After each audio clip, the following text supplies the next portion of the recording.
Good evening everyone. आज हम discuss करेंगे हमारा daily NDA test paper number 25। तो इस पेपर में जैसा कि आप लोगों को पता है 10 क्वेश्चन है। So let's start with our first question हम लोग को ये कह रहा है कि if P is the length of the perpendicular drawn from origin, तुम्हारे पास में ओरिजिन पॉइंट है, इससे तुमने एक परपेंडिकुलर ड्रॉ किया है on the straight line whose equation is x plus two B Y plus two P equals to zero. तो तुमको ये बताना है कि अगर इस परपेंडिकुलर का लेंथ p है तो b की वैल्यू क्या होगी। You have to find the value of b। और ऑप्शंस इसके अवेलेबल हैं। पहला ऑप्शन 1/p, दूसरा ऑप्शन है p, तीसरा ऑप्शन है 1/2 और चौथा ऑप्शन है √3/2। तो हम लोग के पास में perpendicular distance of a point from a line को निकालने का फॉर्मूला होता है। वो फॉर्मूला मैं एक बार यहाँ पे लिख देता हूँ। ax1 plus by1 plus c का मॉडुलस अपॉन में अंडर रूट का a square plus b square. तो इस क्वेश्चन में ये d जो है वो p है।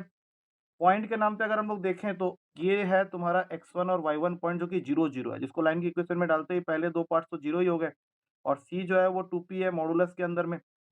अब नीचे आ जाएगा ए स्क्वायर प्लस बी स्क्वायर, तो वो लाइन की इक्वेशन से लेना है। 1 का स्क्वायर 1 और ये 4b स्क्वायर। तो टोटल वैल्यू जो हमारी निकल के आ रही है वो आ गई p is equals to 2p under root का 1 प्लस 4b स्क्वायर। और हम लोग को यहाँ से b की वैल्यू निकालनी है, तो एक एक pp और काट दो और क्रॉस मल्टीप्लाई कर दो। तो ये बन गया रूट का 1 plus 4b square is equals to 2। एक बार फिर से स्क्वायरिंग कर लेंगे तो ये बन जाएगा 4b square is equals to 3। अगले स्टेप में आंसर आ रहा है b इज इक्वल्स टू √3/2, जो कि प्रेजेंट है हमारे डी ऑप्शन में। तो हमारा सही आंसर हो गया डी ऑप्शन। अब चलते हैं क्वेश्चन नंबर 2 में। क्वेश्चन नंबर 2 तुम्हें कह रहा है कि find the equation of the straight line which is passing through the point -3, 2 and cuts an intercept equal in magnitude but opposite in side। मतलब अगर हम लोग ऐसे इक्वेशन की बात करें x/a plus y/b equals to 1, तो तुम्हारा क्वेश्चन तुमको ये कह रहा है कि ये जो दोनों इंटरसेप्ट होने चाहिए ये इक्वल इन मैग्नीट्यूड होने चाहिए बट अपोजिट इन साइन होने चाहिए। मतलब कुछ कुछ क्वेश्चन ऐसा हो गया अभी ऐसा। तो सबसे पहले क्या करो कि ये जो पॉइंट्स है वो इस लाइन को सेटिस्फाई करेंगे, तो x और y के जगह में ये पॉइंट्स को पुट कर लो। इससे तुम्हें a पता चल जाएगा। तो ये a क्या होने वाला है एक बार देख लेते हैं। ये ऊपर चला गया तो ये बन गया -3 -2 इक्वल्स टू 1। तो अगले स्टेप में a की वैल्यू आ गई -5। अब हम लोग यहाँ पे पुट कर लेते हैं x upon -5 plus y upon 5 is equals to 1। अब अगर मैं इसका एलसीएम ले लूं तो यहाँ पे आ जाएगा -x plus Y is equals to 5। अब तुमको सिर्फ ऑप्शन में ढूंढना है कि ये आंसर कहाँ पे है। तो अगर मैं ऑप्शन को ध्यान से देख रहा हूँ तो पहला ऑप्शन ही मेरा आंसर बन जाएगा, क्योंकि -x plus Y -5 equals to 0 है और पहले ऑप्शन में आंसर दिया हुआ है x minus Y plus 5 equals to 0। तो A option will be our correct answer. अब चलते हैं सेकंड को थर्ड क्वेश्चन। थर्ड क्वेश्चन कह रहा है कि तुम्हारे पास में 3 पॉइंट्स हैं ए बी एंड सी और इनके कोऑर्डिनेट हैं रेस्पेक्टिवली -1, 5, 0, 0 एंड 2, 2। और साथ में ये भी बोल दिया है कि D is the middle point of BC। मतलब D यहाँ पे है। मिडिल पॉइंट का मतलब हो गया कि यहाँ मिड पॉइंट फॉर्मूला लगा के हम लोग पहले D का कोऑर्डिनेट निकाल लेंगे 1, 1। और फिर क्वेश्चन तुमसे कह रहा है कि find the equation of the perpendicular drawn from B to the line AD। Drawn from B, इस परपेंडिकुलर का नाम ले लो BM, जो कि एडी के साथ परपेंडिकुलर है। अब चाहे उसका मुंह ऊपर हो या नीचे हो, है वो परपेंडिकुलर एडी के साथ में। तुम्हें क्या करना है, इस परपेंडिकुलर बीएम की इक्वेशन को फाइंड आउट करना है। तो सबसे पहली चीज है कि बीएम का जो स्लोप होगा और जो एडी का स्लोप होगा, चूंकि ये दोनों लाइन परपेंडिकुलर है तो वो -1 के इक्वल होगा। तो हमारे पास में ए एडी के दोनों एंड पॉइंट्स मालूम है। तो सबसे पहले स्लोप ऑफ एडी निकाल लेते हैं 1 - 5 अपॉन 1 + 1। तो ये टोटल आ रहा है -4/2, जो कि काट के बन गया -2। तो इसका मतलब है कि बीएम का जो स्लोप होगा वो 1/2 होगा। और इक्वेशन ऑफ बीएम जो पूछा है तो उसको हम लोग निकाल सकते हैं अपने ये वाले फॉर्मूला से y minus Y one equal to m into X minus X one, जिसमें m हम स्लोप ले लेंगे बीएम का। x1 और y1 के जगह 0 0 पॉइंट है तो ये हो गया y minus zero is equals to half X minus zero, जो कि अगले ही स्टेप में आंसर को बना देगा 2y इक्वल्स टू एक्स। और अगर मैं ऑप्शन को ध्यान से देख रहा हूं तो सी ऑप्शन में ये आंसर मेरा है x minus 2y is equals to 0। तो वो मेरा सही आंसर बन जाएगा। चौथा क्वेश्चन आ जाता है इनवर्स ट्रिग्नोमेट्री। इसमें तुम्हें सिंप्लीफाई करना है इस वैल्यू को tan inverse sec x plus tan x। तो tan इनवर्स को हम लोग को कुछ नहीं करना है, let it be like that, but sec और tan को हम तोड़ लेंगे sin और cos में, जो कि तोड़ते ही तुम्हारा रिजल्ट कुछ ऐसा दे देगा। अब इसको फर्दर सिंप्लीफाई करने के लिए we have a substitution for 1 plus sine X, जो कि होता है cos x by 2 plus sine x by 2 का होल स्क्वायर। और cos x का फॉर्मूला cos 2x के फॉर्मूला से बना सकते हैं cos square x by 2 minus sine square x by 2। तो इससे क्या होगा कि तुम्हारा ऊपर वाला पार्ट तो एज इट इज ही रहने वाला है, that is cos x by 2 plus sine x by 2 का होल स्क्वायर, लेकिन नीचे A square minus B square की आइडेंटिटी लग जाएगी और ये बन जाएगा cos x by 2 plus sine x by 2, और ये बन जाएगा cos x by 2 minus sine x by 2। तो एक cos x by 2 plus sine x by 2 इसको कैंसिल करेगा, और यहाँ से हमारा शॉर्टकट जो मैंने क्लास में डिस्कस किया था वो अप्लाई कर सकते हैं, क्योंकि ऊपर में भी आ गया है cos x by 2 plus sine x by 2, और नीचे में आ गया है cos x by 2 minus sine x by 2। अब इसके फॉर्मूले के हिसाब से इसको हम लोग लिख सकते हैं tan का pi by 4 plus x by 2। तो tan इनवर्स और tan कैंसिल हो जाएगा और तुम्हारा आंसर आ जाएगा pi by 4 plus x by 2, जो कि यहाँ पे मुझे सी ऑप्शन में दिख रहा है। अच्छा, इसको tan का pi by 4 plus x by 2 बनाने के लिए हम लोग को ऊपर नीचे cos x बाई 2 से डिवाइड करना पड़ेगा, तब जाके ये बनेगा। उसके बाद आते हैं क्वेश्चन नंबर 5 में। क्वेश्चन नंबर 5 अगेन एक सिंप्लीफिकेशन मांग रहा है, जो कि है tan inverse whole under root में 1 plus X square minus X. तो इस क्वेश्चन को स्टार्ट करते समय हम लोग को सब्स्टिट्यूशन लगाना पड़ेगा। तो सॉल्यूशन क्या है कि सबसे पहले x को cot थीटा से रिप्लेस कर दो। जैसे ही तुमने ये काम किया तो ये बन गया रूट का 1 प्लस कॉट स्क्वायर थीटा, और ये बन गया खाली कॉट थीटा। अब इससे मुझे फायदा क्या हुआ ये देखते हैं। 1 plus cot square theta cosec square theta हुआ, चूंकि रूट से बाहर निकल के बन जाएगा कॉसेक थीटा, और अगर ये कॉसेक थीटा बन गया तो cosec theta minus cot theta को तोड़ने के लिए हम लोग यहाँ पे यूज कर सकते हैं 1 minus cos upon sine theta. अब जैसे ही मैंने ये फॉर्मूला लिखा तो 1 माइनस कॉस थीटा का फॉर्मूला होता है 2 साइन स्क्वायर थीटा बाई 2, और साइन थीटा का फॉर्मूला होता है 2 sine theta by 2 into cos theta by 2। 2 से 2 गया, एक साइन थीटा बाई 2 भी गया, तो टोटल आ गया मेरे पास में tan inverse tan theta by 2।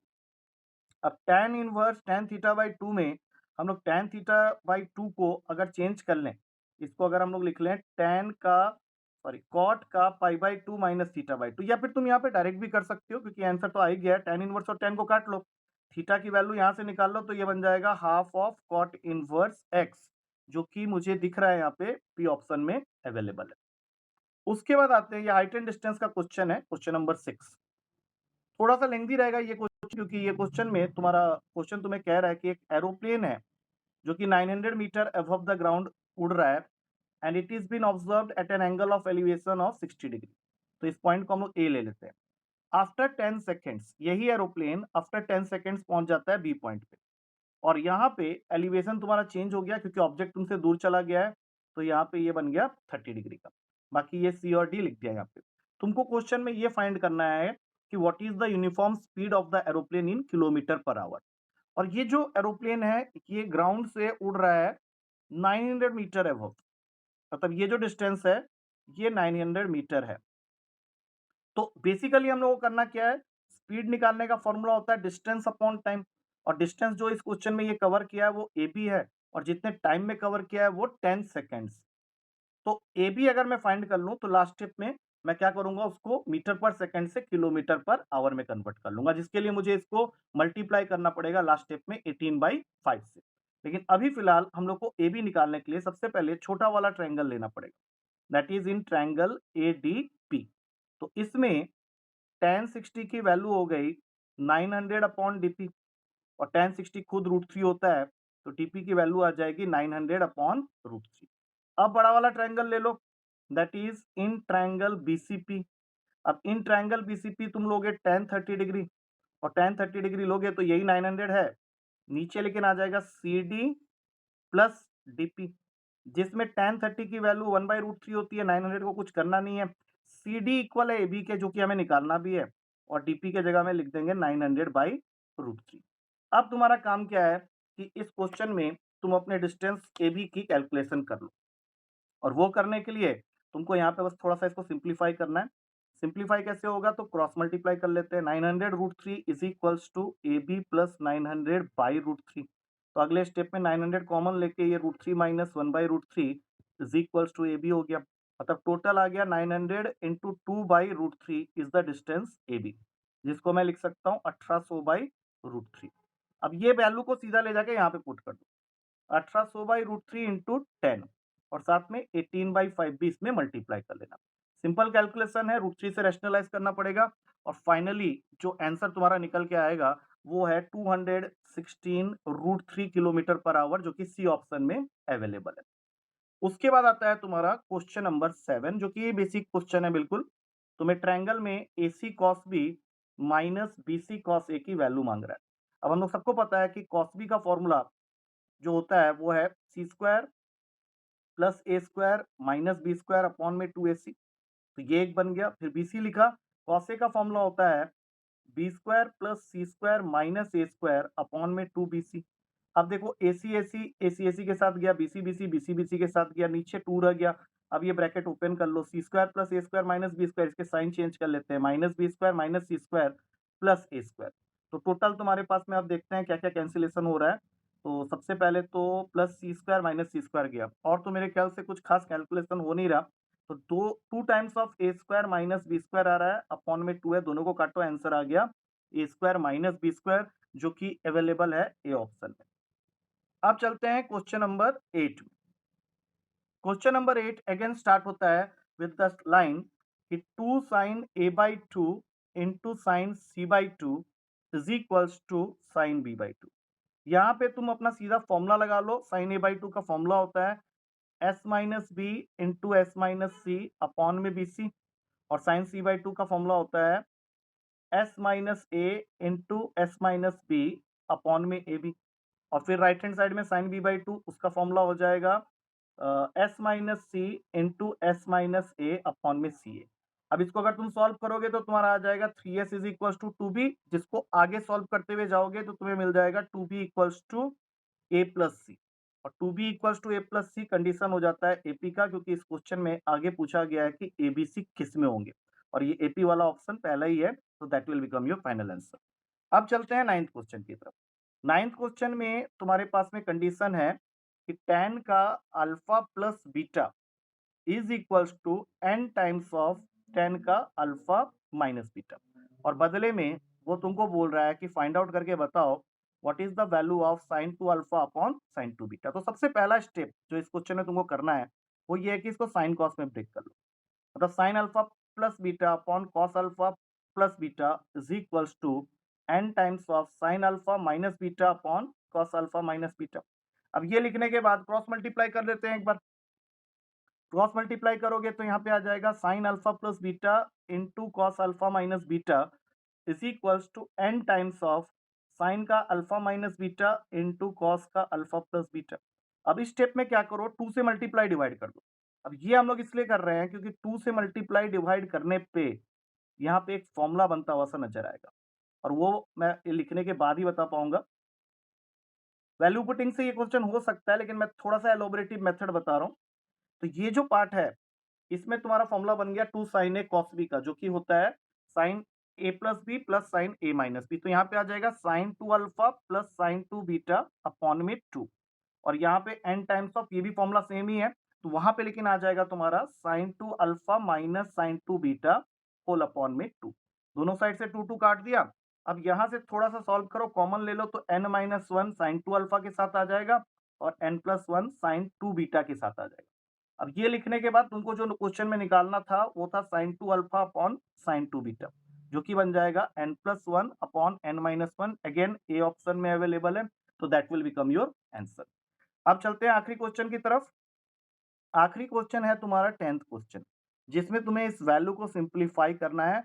Value क्या है, sine 2 alpha plus cos 2 alpha का होल स्क्वायर माइनस वन, और होल अपॉन में है कॉट का 2 alpha minus sine 2 alpha into cos 2 alpha. तो सबसे पहले तो ऊपर वाला ब्रैकेट खोल लो, जिसमें पहला टर्म तो 1 हो गया, because sine square 2 alpha plus cos square 2 alpha 1 हो जाएगा। और उसके बाद आएगा 2 sine 2 alpha into cos 2 alpha, जिसको हम लोग साइन 4 अल्फा लिख के छोड़ सकते हैं। -1 है, दोनों कैंसिल हो गए। नीचे आएँगे, इसको साइन कॉस में ब्रेक कर लो। Cos 2 alpha upon sine 2 alpha minus sine 2 alpha into cos 2 alpha. तो साइन 4 अल्फा अपनी जगह बैठा हुआ है, इसका एलसीएम ले लेंगे, तो यहाँ पे आ जाएगा sign square 2 alpha into cos 2 alpha, और ये जो साइन 2 अल्फा नीचे दिख रहा है, उसको हम लोग ऊपर शिफ्ट कर देते हैं। अब देखो यहाँ पे क्या होगा, ऊपर रह गया sine 4 alpha into sine 2 alpha, नीचे वाले में से तुम कॉस 2 अल्फा कॉमन ले लो, तो अंदर आ जाएगा 1 माइनस साइन स्क्वायर 2 अल्फा। अब तुम इसको तोड़ के लिख सकते हो, देखो यहाँ पे साइन 4 अल्फा जो है उसको लिख सकते हैं 2 sine 2 alpha into cos 2 alpha, और एक साइन 2 अल्फा पहले से है, नीचे है कॉस 2 अल्फा, और ये बन जाएगा 2 1 माइनस साइन स्क्वायर थीटा, मतलब कॉस स्क्वायर 2 अल्फा। तो ये सारे कैंसिल हो जाएंगे, तुम्हारे पास में खाली बच जाएगा sine 2 alpha 2 times of sine square 2 alpha upon cos square 2 alpha, जो कि तुमको वैल्यू देगा 2 times of tan square 2 alpha. ठीक है, तो इस तरह से तुम इस क्वेश्चन को सॉल्व कर सकते हो। बाकी इसमें वैल्यू पुटिंग ट्राई कर सकते थे, बट उसके 2 आंसर आएँगे। तो इसको जस्ट सिंप्लीफाई करते हुए जाना है, that will finally give you this answer 2 tan square 2 alpha, जो कि डी ऑप्शन में अवेलेबल है। ठीक है, so that's it for today. फिर अगला पेपर कल डिस्कस करेंगे, एंड सब लोग इसको व्यू करते रहो, and do give me some suggestions. अगर कुछ यहाँ पे दिक्कत हो रही है तो you can tell me that. So thank you to all of you, good night.